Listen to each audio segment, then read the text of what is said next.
Coming up on Hoosier Sports Night, Trace Jackson Davis and Race Thompson had big nights against Minnesota on Wednesday, but was it enough to top Golden Gophers on the road? And the 24th ranked women's basketball team battled to the end with the Buckeyes. This is Hoosier Sports Night.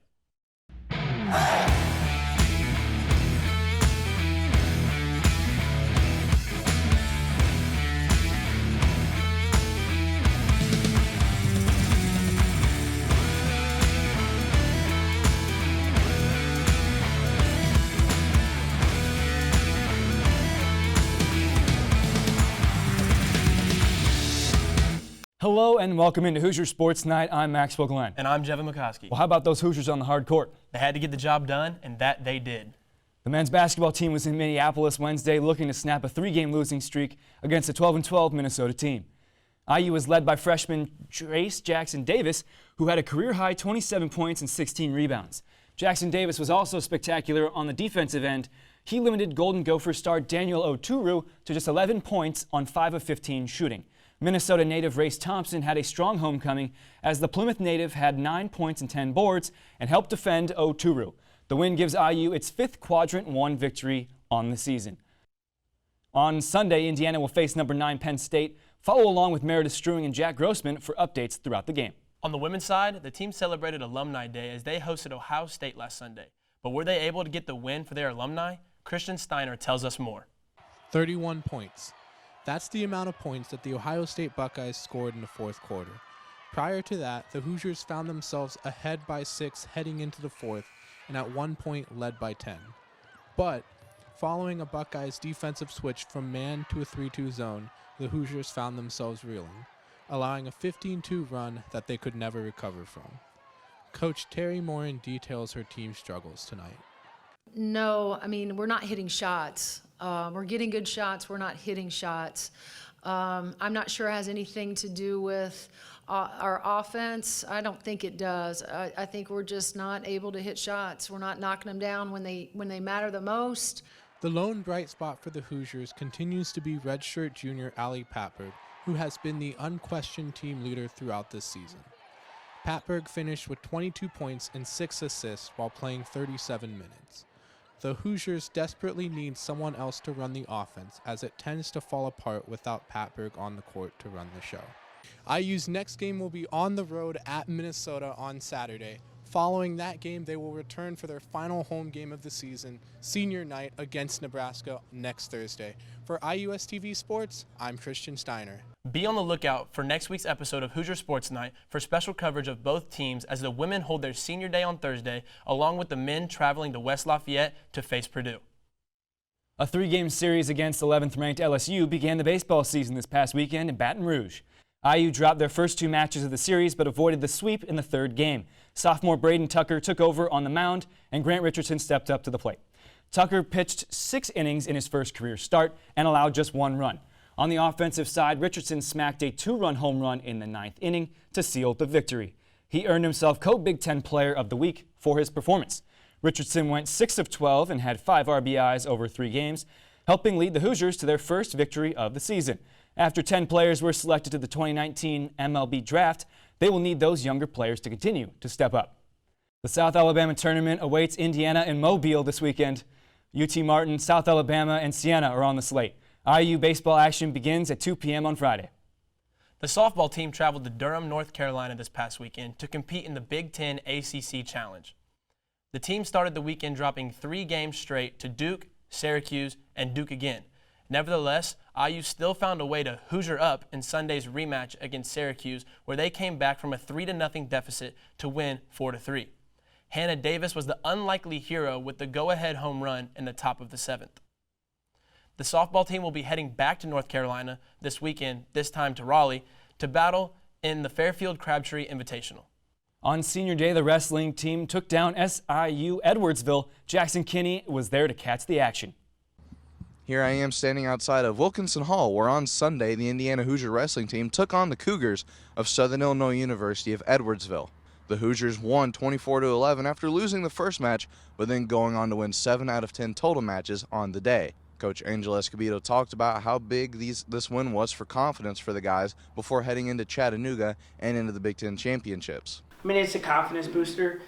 some of those guys, that was their first win in quite some time, and it's good. You could just see the way that they carried themselves off the mat, and hopefully we can follow that up in Chattanooga, and then we go right into the Big Ten tournament. This Sunday was also the final home meet for the Hoosiers, which means it was senior day, and those seniors got sent off with a pretty big win. Graham Rooks talked about how important it was and how special it was to honor these seniors with a win. It's special.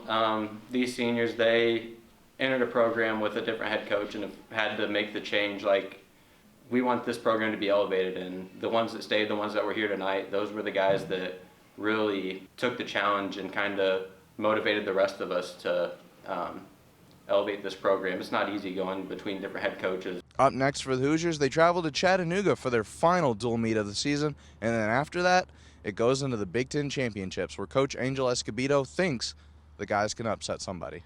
And if you have a lot of confidence, you can upset anybody in the country. So for us, it's, let's put another weekend together, let's get another win, and then let's kind of steamroll into the Big Ten tournament and upset some guys and get more guys to nationals.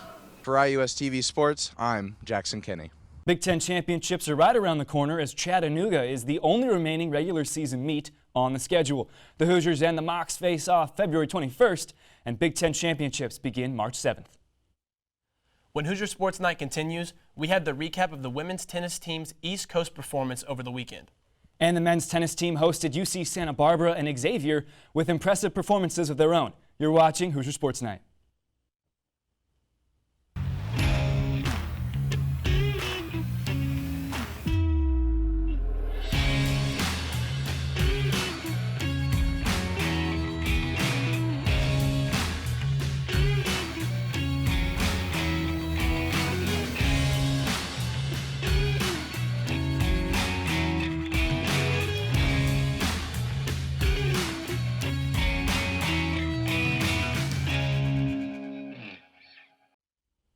Welcome back to Hoosier Sports Night.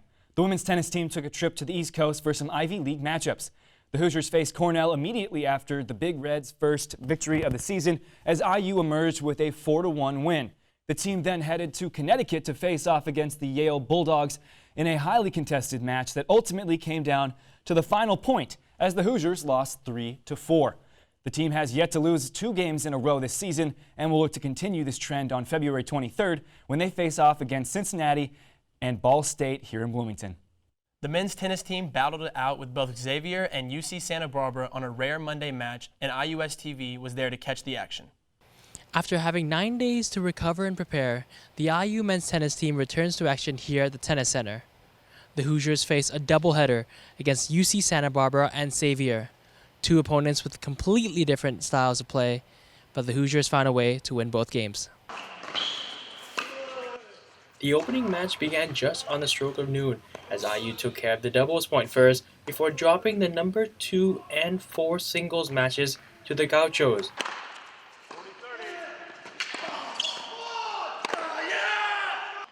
Luckily for the Hoosiers, freshman Luka Vukovic leveled the scorings up at 2-all. All eyes then shifted to Court 1 as senior Bennett Crane outlasted number 8 in the nation Joseph Goulin in a thrilling 3-setter. Feeding off that energy, sophomore Vikas Singh secured the Hoosiers' victory by coming back from 4-1 down to win his final set.